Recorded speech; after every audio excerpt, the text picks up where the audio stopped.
Okay, perfect. Welcome everybody this evening. I'm going to start the meeting. We are still expecting a few people, but we will get going. So we'll call the meeting to order. And also, as per usual, offer up a disclosure of any pecuniary interest and general nature thereof for anybody.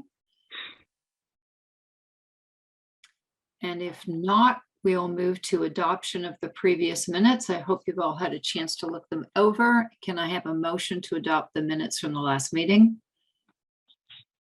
Howard, and seconded by Brian. Excellent. All right, so we will move on to our presenter this evening. Sorry, through the chair, would you mind just calling the question on that motion? We got a mover and a seconder, but if you could call the question. Okay, I will read out the question. The question was adoption of the previous minutes, and the question was that the minutes from the Heritage Stratford Advisory Committee meeting dated February 8th, 2022 be adopted as printed. And then we just need to ask for all in favor, please, through the chair. All right, all in favor then? Can I have a vote, please? Perfect. Thank you. All right. So we have talked about our non-designated list a couple of times over the past few meetings, and the project that we had initiated quite a while ago to create a non-designated list within Stratford, and we're working with the Heritage Resource Center out of Waterloo for that project. And Margaret Rawl has been with us during the whole thing and has done the list for us. So COVID had really gotten in the way of our plans for that project going forward, but we're back on track, and we have Margaret here this evening to present the project, what she's been doing, and then she's just finishing up the last bit of it and has sent us out the deck. So I'm not sure, Margaret, if you want to share your screen and walk through things, or you just want to talk to the presentation that was sent out with our minutes and our agenda for tonight. It was my understanding that Vicki was going to share the screen so that I could go through that with you. There we Perfect. go. Okay. Thank you, Vicki. I'll just do an introduction. I would like to thank the City of Stratford and the Heritage Committee and Miss Bridge for contacting the Heritage Resources Center to continue the work of suggesting buildings for possible inclusion on the non-designated register. We did the major portion of the work a few years ago, and at the time we were asked to start at streets beginning with the letter C and going to the end of the alphabet, which we did. This time, we were asked to do the remainder of the streets starting with the letters A and B.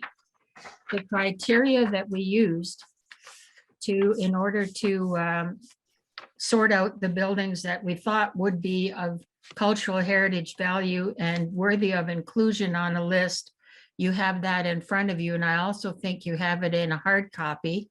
So I won't read it all in the interest of saving time, but just point to number 1, where it says is a rare, unique, representative, or early example of a style, type, expression, material, or construction method. And a lot of the buildings that I chose from all of the A streets and the B streets were because they were a representative style. Also, under number 3.1, it is important a building only has to meet one of these criteria in order to A, be designated or be included on the list. And so under 3, it is important in defining, maintaining, or supporting the character of an area, which some of the buildings certainly do, and is physically, functionally, visually, or historically linked to its surroundings or a landmark. If I could have the next slide that explains yeah, that's the one. The criteria for determining cultural heritage values, as I've explained, is Regulation 906 of the Ontario Heritage Act under Part 4 and 5. For the purpose of including properties on the non-designated register, I believe a property is of cultural heritage value if it is a good example of a known architectural style. The categories of A and B that you'll see on the chart in a moment on the list of non-designated register is determined by me to mean A is an extremely good example of a known architectural style or has history to it, and B is a good example of a known architectural style, but may have had some alterations from the original design, such as replacement windows. Okay, if we could go to the chart, please. There we are. Now, there are some things to fill in. The legal description has to still be filled in by the staff at the city. And then, of course, the date that if you decide to add any of these buildings, added by the municipal council. I will highlight some of these buildings, not all of them. 23 Albert Street, of course, the heritage attributes is a Queen Anne commercial yellow brick, flat roof, and that, of course, is the Windsor Hotel. So it's historically important as well as architecturally important.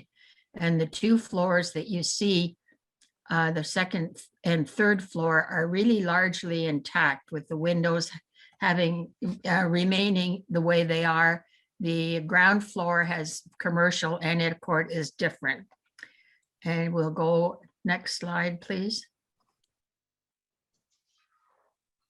51 Albert Street. This one is important. Oh, I wanted to explain about the dates. When I have dates like 1893 or 1830 or 1939, those were the dates that were on a chart that was given to us a long time ago. If I have, if there are no dates, then I've used the best guess from my experience and put down estimated. And this is a Greek revival, and there are very few of these in the streets that we looked at. The next one, please. 56 Albert is quite unique with the Edwardian 4-story commercial building. And it is also an A-list building because the windows are largely intact the way they were before. So on. I wanted to explain about a B building. We'll go up to 52 Albert Street, date of 1870. But if you look at the picture carefully, you'll see in the center, there has been an alteration there from what the original building was. Okay, the next one. 164 Albert is a great example of a Queen Anne style, Queen Anne revival style with a tower.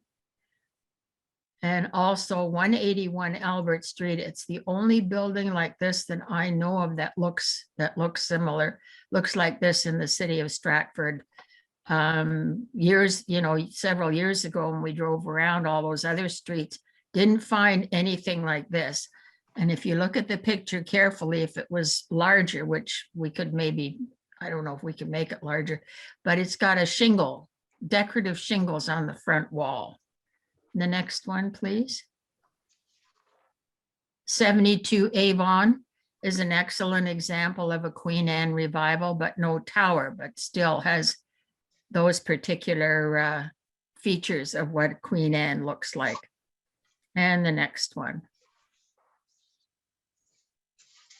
Go up some more. 240 Birmingham. You may recognize this. It was a bed and breakfast. I'm not sure if it is now, but the estimated date was 1910. And it is another good example of a Queen Anne revival in very excellent condition. All right, the next one, please. And go, 22 Britannia. This is a wonderful example of a Regency Cottage with a hip roof, and it has an extension. It's on a corner lot, but the interesting feature of this is the windows are still the original, and the front door has a fan transom, that curved part, and a narrow window on either side, which are called side lights. Okay, and the next one, please. 48. Yeah, 48 Britannia. This caught my eye. This is built on the front of a older building that you can see in the background. I estimated it to be 1920, but I know very little about it. And I didn't speak to the owner about it. This house would really be good to do some more research on that one. And next. 70 Brunswick Street, of course, you'll recognize as the rest. It was the church. The Gothic Revival Church was formerly Mackenzie Memorial Gospel Church and is now the Revival House Restaurant. And of course, it is architecturally important, socially important, and historically important as well. And that's why it also makes the A list. Go ahead, please.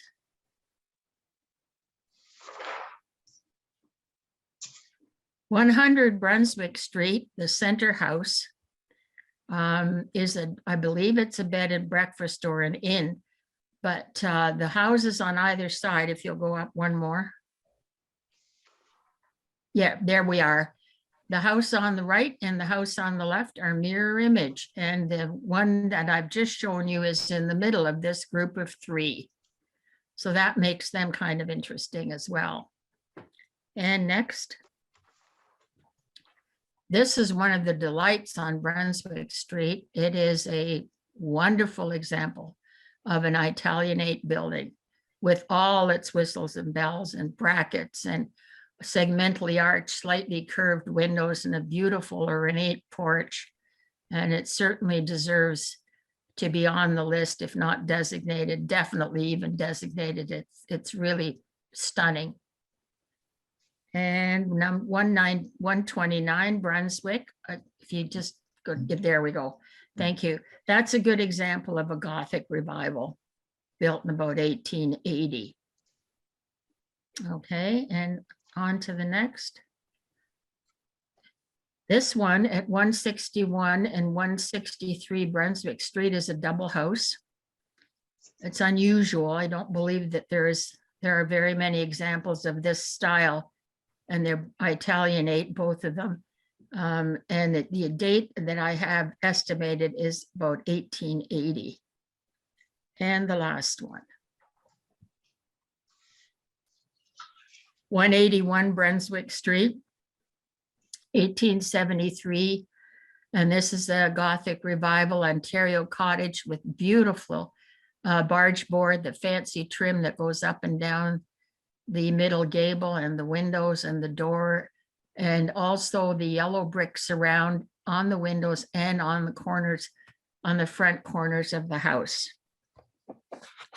As part of this project, we took extra photos, and they are also included in this work, some close-up of some architectural features and just different views of the houses. So that was also included as part of the work that we submitted. And that ends my presentation.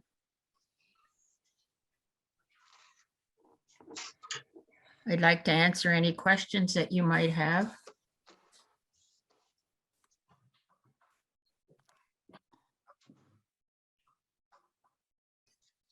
Are there any questions for Mark? And I was going to specifically call out some of the folks who are on our designation subcommittee, and whether you have any questions regarding either some of the buildings or buildings that you have in mind as well, while you've got Mark here. Sure. Well, thank you, Mark, for doing such a thorough job. I really appreciate it, and all the work that you've done in the past as well.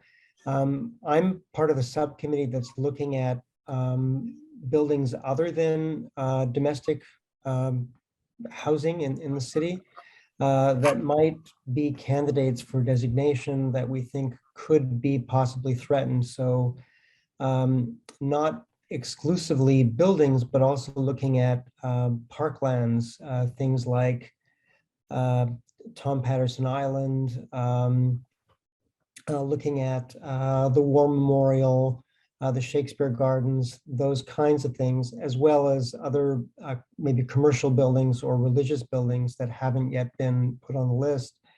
And so we've met to begin to prepare such a list with the idea that we would discuss it in our group before possibly putting them forward to you to work on and maybe add to that list.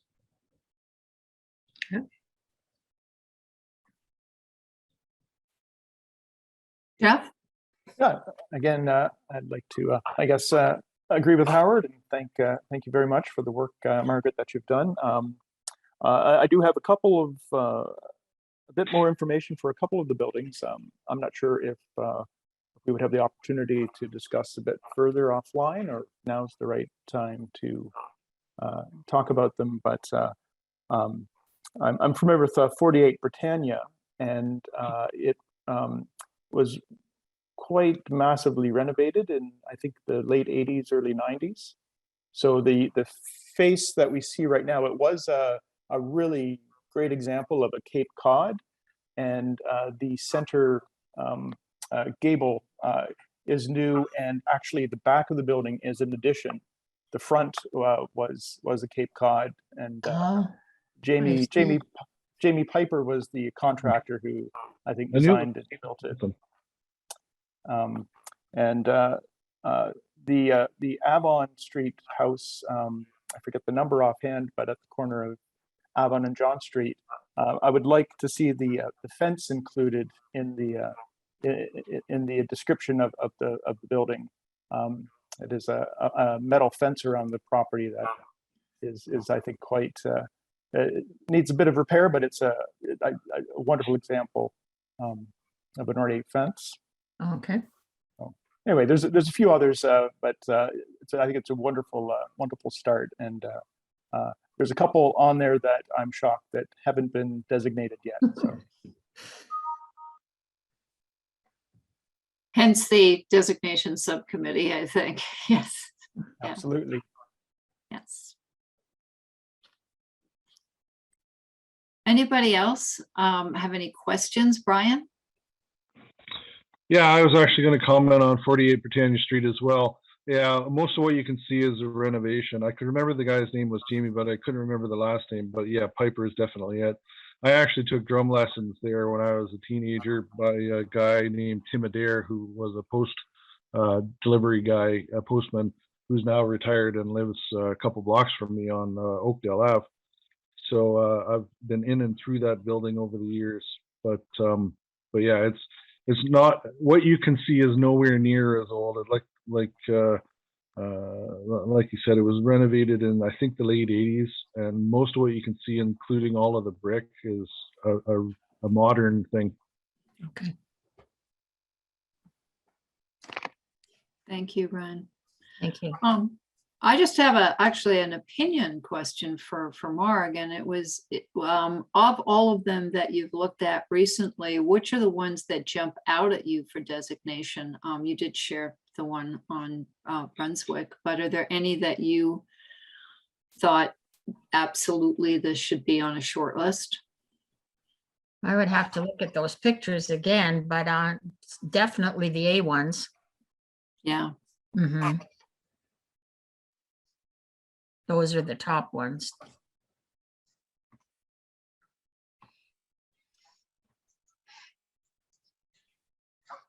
And yeah, you specifically called out 115 Brunswick. Is that the big Italian?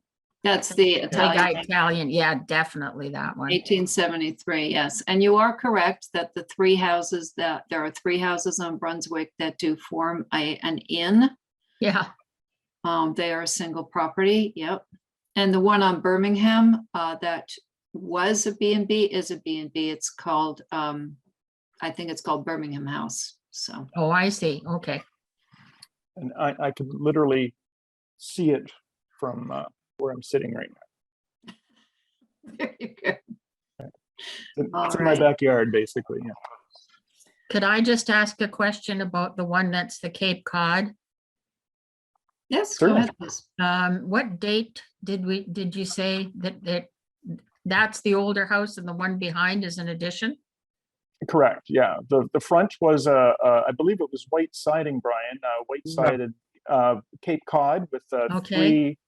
It had three dormers at the Okay. front, and Not the vinyl rear siding, is addition. white wood siding of some sort. Yeah. Okay. And did So you it was say what late date? 80s, maybe Nine- 89, 18? 91. Eight- Yes, 1889.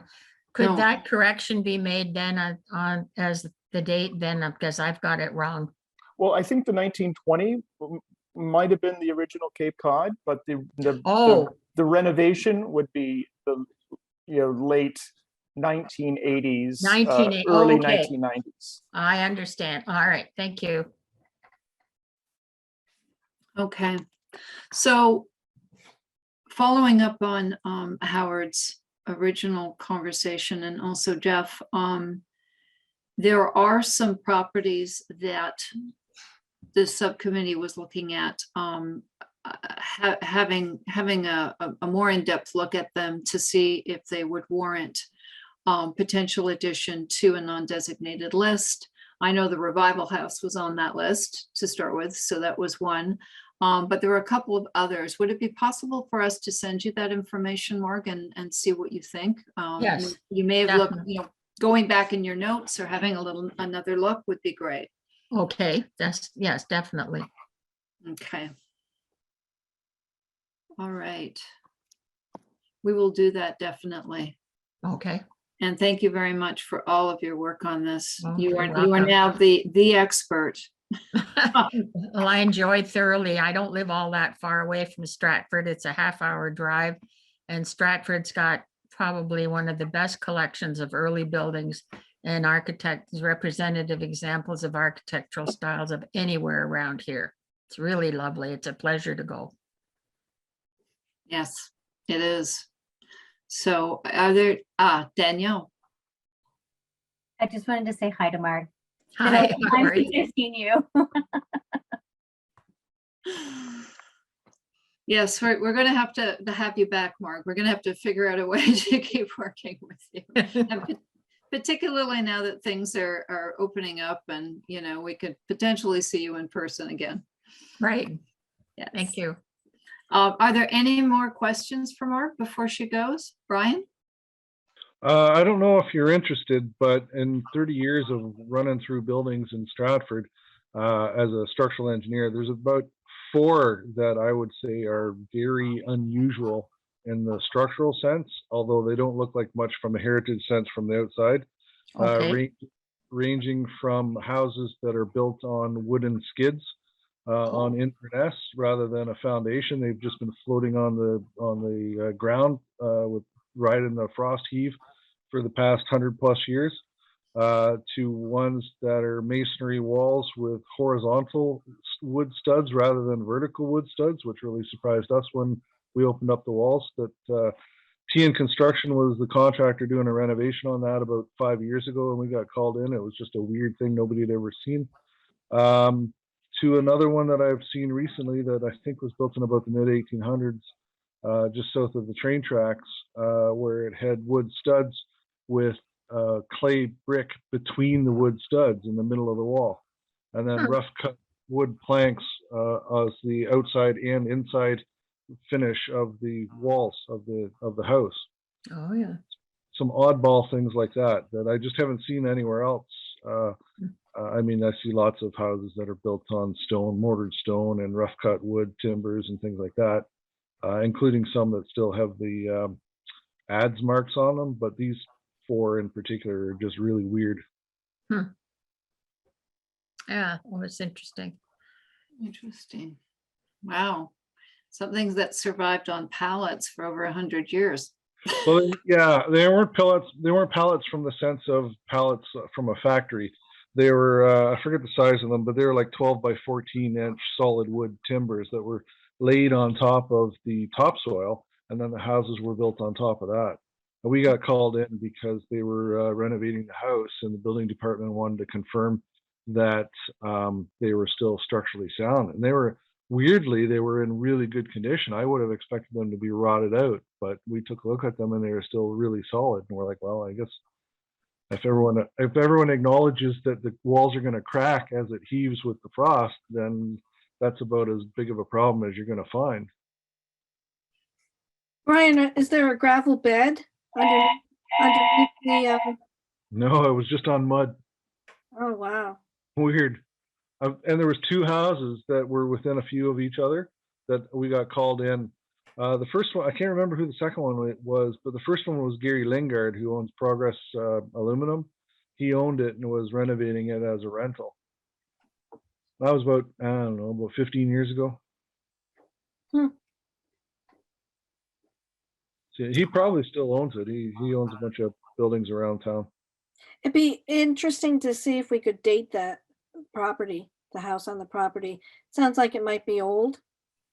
Yeah, it would have been. I mean, it was old rough cut, like not finished, not trimmed out wood. Yeah, So wood stud. It was kind of normal from there up, where it was wooden floors. So it was basically mud with these wood runners, and then it was kind of like a crawl space where the floor was suspended over that, but it was topsoil. It wasn't like there was about 12 inches of space between the topsoil and the bottom of the rough cut wood timbers, the floor joists. mhm. And then kind of the standard wood planks on the deck, the tongue and groove wood planks on the diagonal across the floorboards, the floor joists, and then rough cut wood timbers and things like that. Everything was kind of crooked and out of shape, as you can imagine it probably would be, but that's a far cry from falling down on somebody's head. Yeah. I saw a house like that in London, a rural house, and we dated it back to about 1840. Yeah, I wouldn't be surprised if it was mid 1800s, give or take 20 years. Interesting. That's probably worth adding to the list for. Well, I was oldest going to houses. say, that just on the basis of date, I mean, 1840 would be pretty much one of the earliest things. Yeah. Some of these ones don't look like much from the outside. They just look like a regular house, but you start opening up the walls and you're like, who did this? Yeah.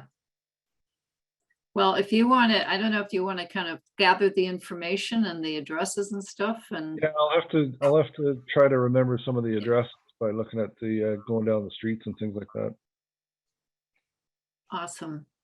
All right. Well, Mark, we will continue to be in touch with you. We'll send you some information, and we'll be probably reaching out and having you look at a few more properties for us if you're interested. Okay, You know you that would be are. great. All right. If there are no further questions for Mark, I'm going to let her go. It was great seeing you again. Thank you. All I right. enjoyed it. Bye. Take care. Good night.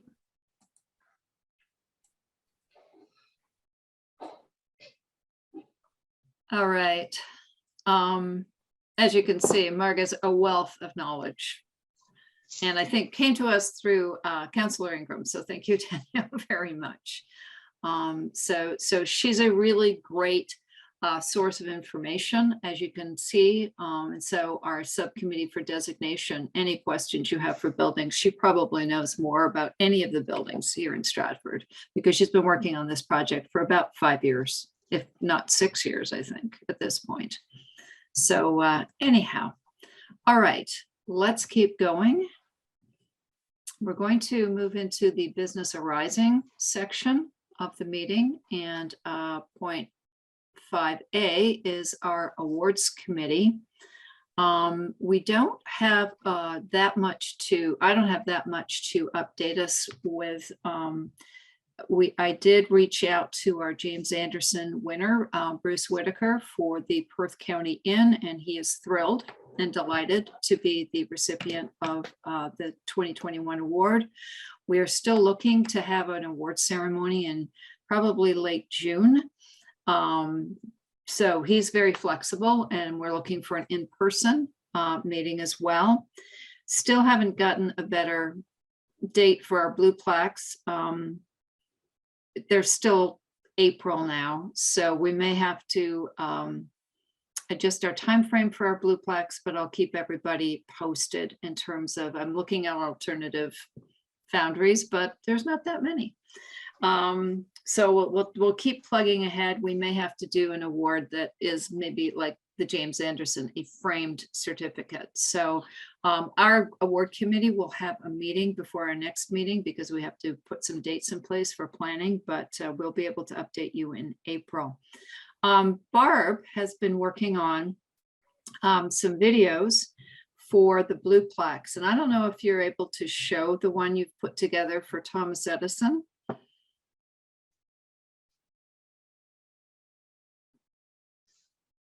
You're on mute, Barb.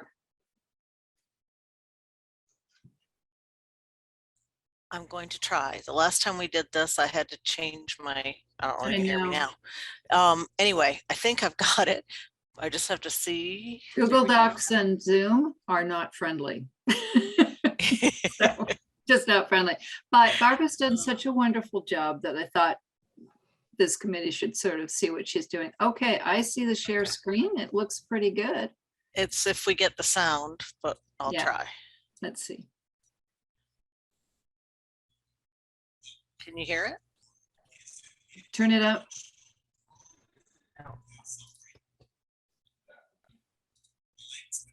No.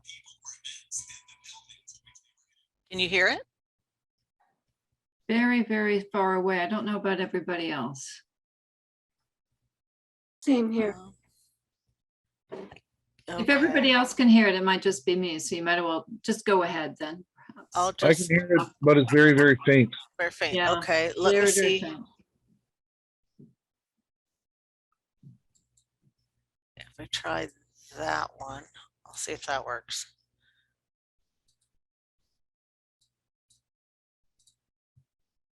The Blue Plaque Award is Is an that better? international program Yes. that celebrates the links between important people or events and the buildings to which they were connected. The Heritage Stratford Committee is pleased to award blue plaques in our community. In 2014, a blue plaque was awarded to 46 Ontario Street in honor of Thomas Edison. Thomas Edison was born in Ohio in 1847. His father, Samuel, was originally from Digby, Nova Scotia, and his mother, Nancy Elliott, was from New Berlin, New York. They moved to Vienna, Ontario, and after taking part in the Upper Canada Rebellion of 1837, Samuel moved his family to the United States. When Thomas Edison was about 13, the family was living in Port Huron, Michigan. Here, he learned to be a telegraph operator. In 1863, as a young man of 16, Thomas Edison made his way into Canada. It appears his cousin, Martha Edison, from Vienna, Ontario, had married a man from St. Mary's, Ontario, so it is likely he had family in the area. He got a job in what was then known as Stratford Junction as a telegraph operator for the Grand Trunk Railway. There are many local legends about Edison during his time in Stratford. The more believable one is that on his overnight job, he was required to send the message 6 every hour to show that he was awake and on the job. As a 16-year-old who enjoyed sleep, it was reported that he invented a small device connected to a clock that would send the message for him. There are various reports of the mechanism, including from the man who took over the position after Edison, named John Duncan, but we cannot verify it is true. Another unverifiable local legend is that Edison lost his job as a telegraph operator after having almost caused a collision. This is a story even he once reportedly told a reporter, but Thomas Edison was well known for embellishing or simply making up a good story. We do know that his father told R. Lamour, superintendent of the railway in 1888, that the Grand Trunk had failed to pay Thomas part of his last paycheck. Lamour went about correcting this and later, with a small ceremony, presented Samuel Edison with a check for the missing sum. In 1933, the desk that was used by Edison while working for the Grand Trunk was given to his great friend Henry Ford for inclusion among the Edison exhibits at the Edison Institute in Dearborn, Michigan, by the president of the Canadian National Railway. At the museum, it also states that Edison invented a cockroach trap while working in Stratford. In 1940, the city of Stratford put up a plaque at the railway station commemorating Edison's time in Stratford.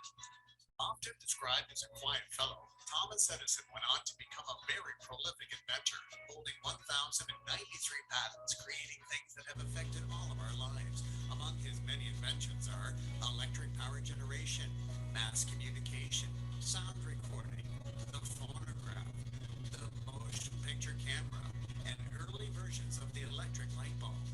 was also one of the first inventors to apply the principles of organized science and teamwork to the process of invention, working with many researchers and employees. While here in Stratford, it is believed that Edison lived in the upper rooms at 46 Ontario Street. Although his stay in Stratford was brief, Edison was part of the early growth of the railways that were integral to Stratford's beginning.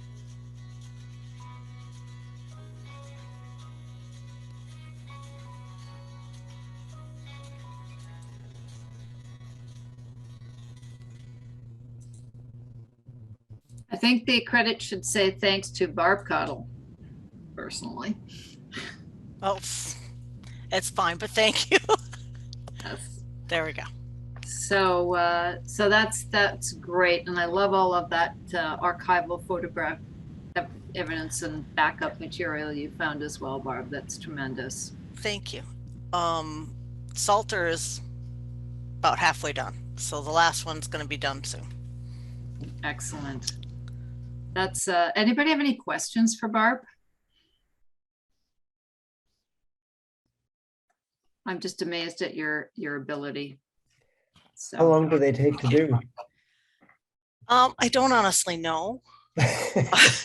They are getting faster as I learn more and I get better at it, but Salter is taking a long time because I can't find pictures of him because he died in 2010. So it's a lot harder to get pictures that are royalty free.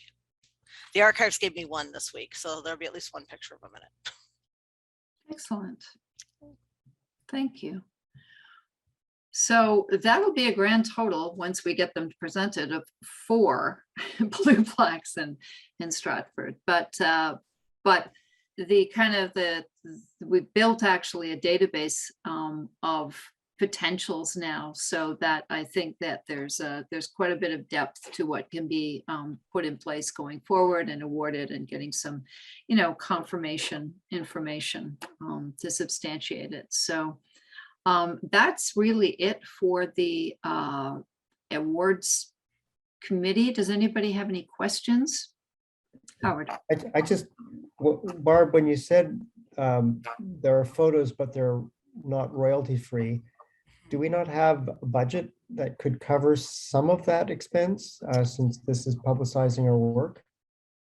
I don't know what it really would cost, but the few that I've found on sites that say you can buy them are like at least $500. Right.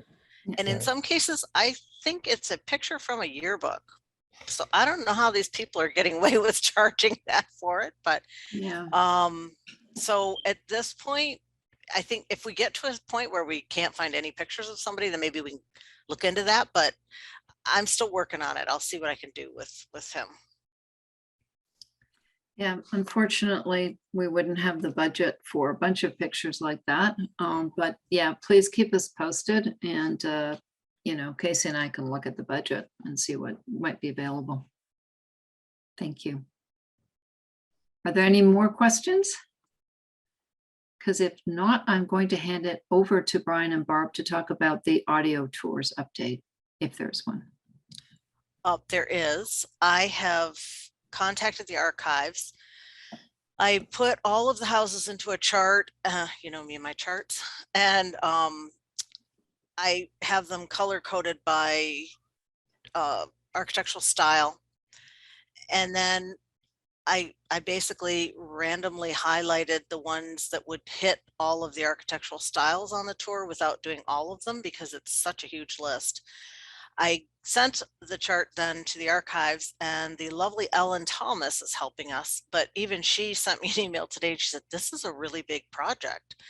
And I couldn't help but agree with her. She said we're in line and she wanted to know what our timeline was. I responded that we don't really have a timeline at this point, so we can wait our turn, but that maybe we need to look at like how many houses do we want on this tour? Do we want to like do half the houses now and have a tour and then maybe later add more to it? Like, I think there's some options we have with it. And I don't know whether that's something that a subcommittee wants to look at instead of the whole committee, or how you want to go about it, but it's huge. There's a lot of houses on there, and it's going to be, and I can't do the research. Like I had said initially, can I come in and learn how to do this? And they don't let non-archive people touch the stuff about houses because it's so fragile.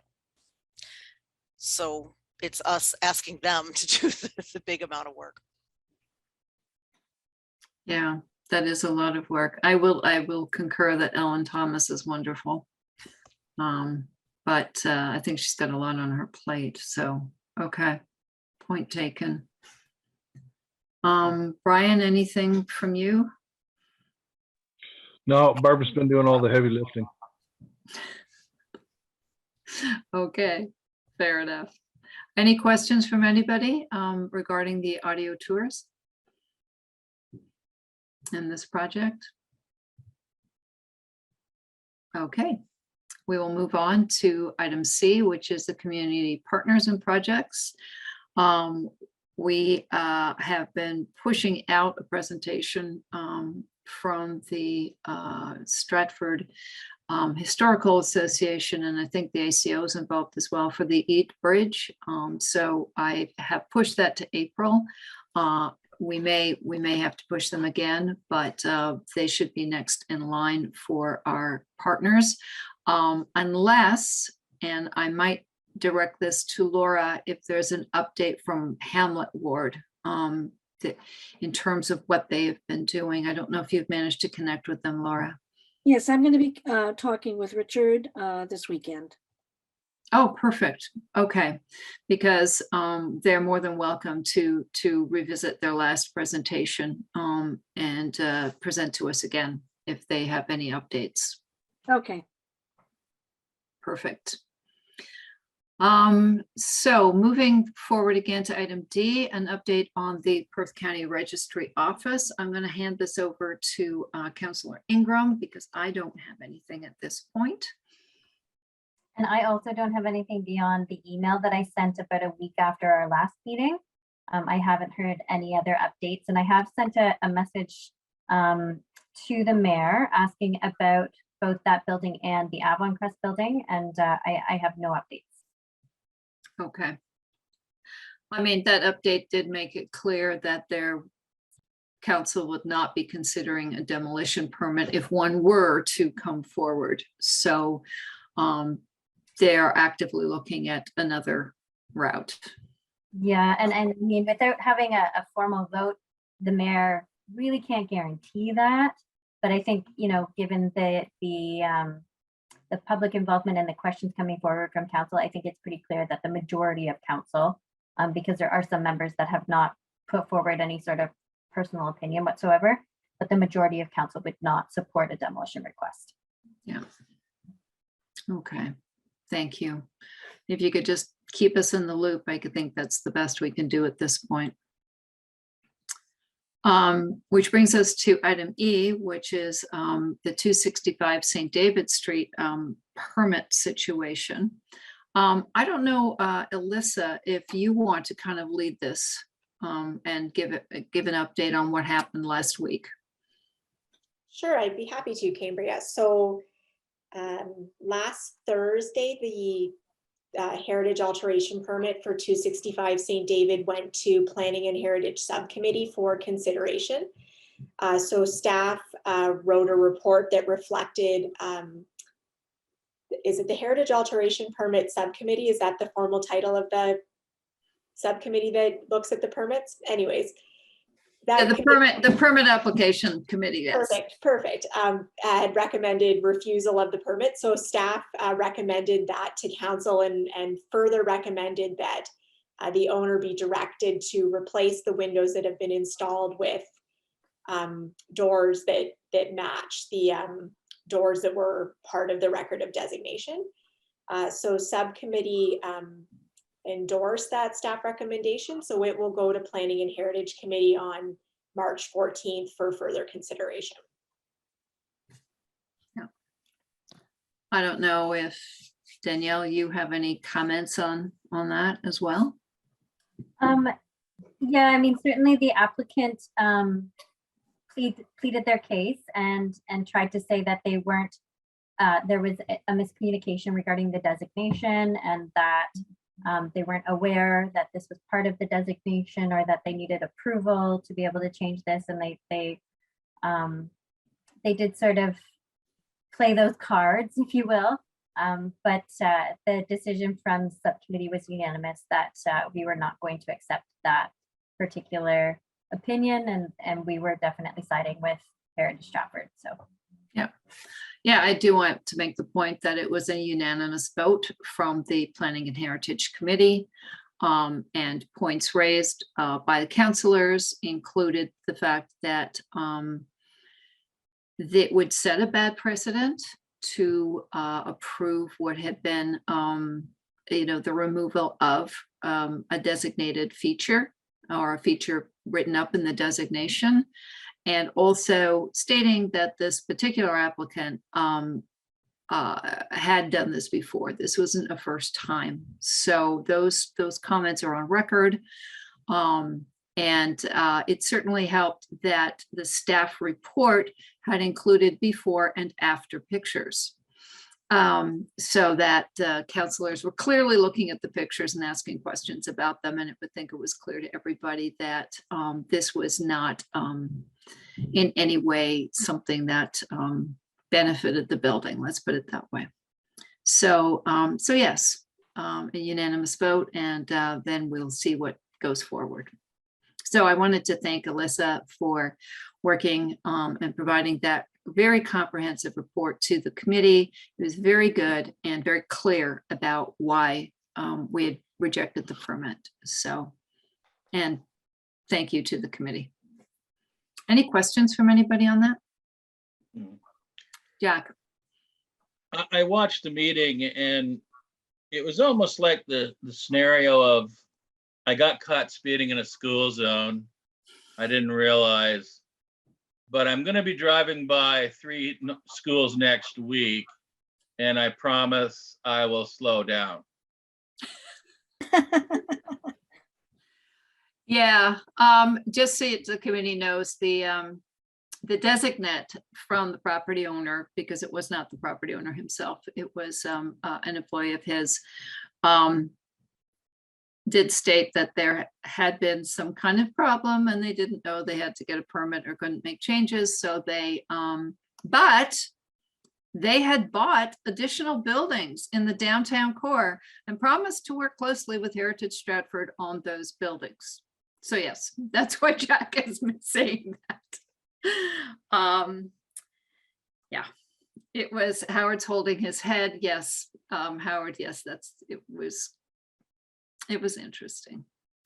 But I think we've so far moving towards the outcome that we want. And in fact, a question was asked, where are the original features? What did you do with them? By one of the counselors. And they went, we don't know. So we said, oh, so you don't have them so you can put them back. Yeah. So yes, thank you for watching that, Jack. It was kind of fun. Any other questions or comments?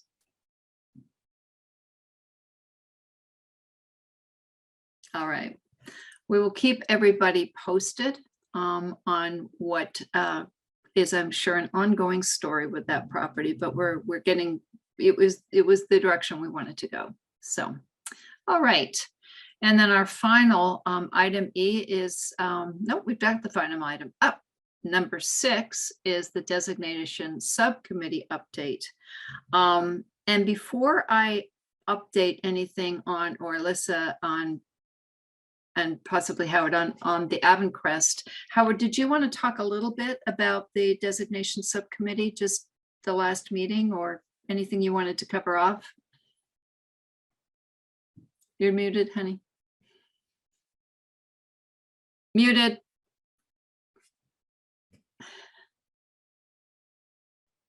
There we go. Just that we did have a first meeting of part of our group that was quite successful, and we're splitting ourselves into 2 initiatives. Basically, the work that Laura's doing with Hamlet Ward as one possibility for moving towards working with that group towards the possibility of designating the entire ward. And then on the other side, coming up with a group of buildings that could be candidates for being at least on the non-designated list. And then we also talked about the idea of possibly publicizing that work, those buildings that might be at risk through either partners that we have through ACO or Stratford and District Historical Society, or even through the tours, Barb, that you and Brian are working on. So just trying to think about how to get the word out and just make people aware. Like Mark said, I mean, we've got these amazing resources here, and how do we get people to see those things? Because I think we go by them all the time and we stop seeing them. So, but so we're going to keep working on that, try to sort of come up with a core list to forward to Mark and go from there. Thanks. Any questions for Howard or about the work of this subcommittee? Which, by the way, I think is great. Thank you. All right. I don't know if there's any update on the Avon Crest designation. Alyssa, is there any further discussions that have taken place? I don't have any updates at this time, Cambria. We did back in January send through to Mr. Williams the work that Howard had did in terms of how the building would meet the Heritage Act criteria for designation. I think as we've discussed at previous meetings, I haven't put much pressure on him in terms of follow-up, just given the COVID situation, but it would seem that things are quieting down there. So I will put on my list to follow up with him to see if they've had a chance to consider it, because I think for the benefit of City Council, when this comes forward to them, I'd like to have comments from the Healthcare Alliance in that staff report. So. Yeah, I know that there was a meeting with the mayor, with the head of the hospital and the head of the Stratford Historic Society. I didn't get much information out of it, but I will say two things that I heard were that the hospital remains against designation. They're not supportive. They did not make any comment about reissuing that call for proposals that they did just over 2 years ago to sort of developers and private interests to look at proposals. Their belief is it'll cost probably about $25 million to renovate that site. And apparently Andrew Williams said, for that money, I'd rather buy an MRI. So I think that the takeaway is that they haven't really thought much further because of their obvious concerns about the health situation of the last couple of years, but they remain against supporting designation at this time. So that's all I can really contribute. All right, we will just keep going. I personally get a lot of people ask me about Avon Crest. So I think it is also one of those buildings that is top of mind for people who are interested in the city. So I don't think that's going to change anytime soon either. All right. The development services report was sent out. Alyssa, any comments to be made on this? I think it leads off with St. David. We've already talked about that, and everything else is fairly straightforward, unless. Nope. Okay. Yeah, I don't have anything further to add, Cambria, unless the committee has specific questions about some of the applications.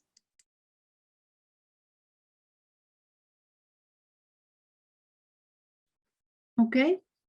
No, it's been pretty slow because it's winter. So there you go. Jeff. I guess just one question regarding when the applicant is making the changes, that once it's approved, is there a review of specifications or of material chosen to ensure that it was in fact, installed or sourced as agreed upon? Alyssa, I think that's sort of more planning and department. Yeah, that's a great question, Jeff. I don't know the answer to that in terms of whether there's a process to close out the permit and verify that it's been installed as intended or as approved through the permit. But let me follow up with the staff who do the permitting process, and I'll bring that information back to the next committee meeting. Right, yeah, a couple refer to like things like comparable materials, similar colors, and that kind of thing. I wasn't sure if there was a process to make sure that the material is in fact approved as being compatible, that kind of thing. So. I believe there is a process in place, that there was a revisit to the site just to make sure that there wasn't some kind of switch or that something changed. Some sites take a while. I did notice that the facade of the old radio cab building still has cinder block, and they haven't put anything over that. Their promise was to put a very similar finish on the front and doors, but I think they've been stalled because of the weather. But as it gets warmer, I have made a note myself to ping and say, have you talked to them and what's going on? Yeah, I happen to be on the other side on a project in Kingston right now, so I just wanted to make sure that we were as stringent. Yeah. Right. All right. Does anybody else have any new business to bring forward? Alyssa? I did just want to take a second, Cambria, and introduce a new staff member to the City of Stratford. So you'll see our new planner, Miranda, on the call this evening. So I asked Miranda to come this evening because I'm hoping that she's going to take on some of that work with the non-designated registry and some of the public consultation piece that we need to do with that. So there is a piece that the committee had initiated, was that in late 2019, early 2020, that we need to tidy up, and then these new properties. So we're very excited to have Miranda at the City of Stratford, and glad to introduce her to the committee. Great. Welcome, Miranda. Great to meet you. I'm going to totally put you on the spot and ask you to do a quick introduction of yourself and where you're from, etc. Thanks for having me here. It's been really interesting to see Mark's presentation and to hear all your thoughts. So I'm originally from Newfoundland, a small rural town in Newfoundland. I'm currently living in Guelph, and I finished my master's about 6 months ago and have been working since then, working with a community development cooperative, and now very excited to start in this position. That's awesome. I think we've scored with you. So we'll look forward to working with you. And specifically, as Alyssa said, the non-designated list, now it's been completed. We hope to be able, and things are opening up from COVID, we hope to be able to put that back on track again, I think over the next couple of months. So super glad to be working with you on that, and welcome. All right. And speaking of opening up, I know that we are still meeting remotely, and I believe that we will continue to do so for a bit. We'll be taking our direction from the city, but I just wanted to raise the point that at some point we will be back probably meeting in person. I'm not sure, but please let me know if you are uncomfortable in terms of, meeting in person, or just, not wanting to be forced into that environment. I want to make sure everybody's comfortable if we go back to sitting in the same room. I don't know when it will happen, Potentially we won't, but I think we probably will at some point. So if you could please let me know privately if you have any concerns about that, and I will pass them on to the clerk. That's it. That's all I had. All right. Anything else from anybody? Okay. Our next meeting is going to be Tuesday, April 12th. And we will be going for an adjournment. Can I have a motion to adjourn and a seconder, please? And I will actually ask the full question, which I always forget to do. Hang on a second. Now my thing has gone up. There we go. So that the March 8th, 2022 Heritage Stratford Advisory Committee meeting is adjourned. I think I saw Howard's hand for a motion and a seconder. Yes, Danielle, thank you very much. All right, everyone. Oh, I just need you All in to, favor? Right? All in favor. Thank you, Vicky, for reminding me. All right. Thanks to all of you. It's getting warmer. So hopefully our April meeting will be the flowers coming up. Take care, everyone. Have a good evening. Take care. Good night.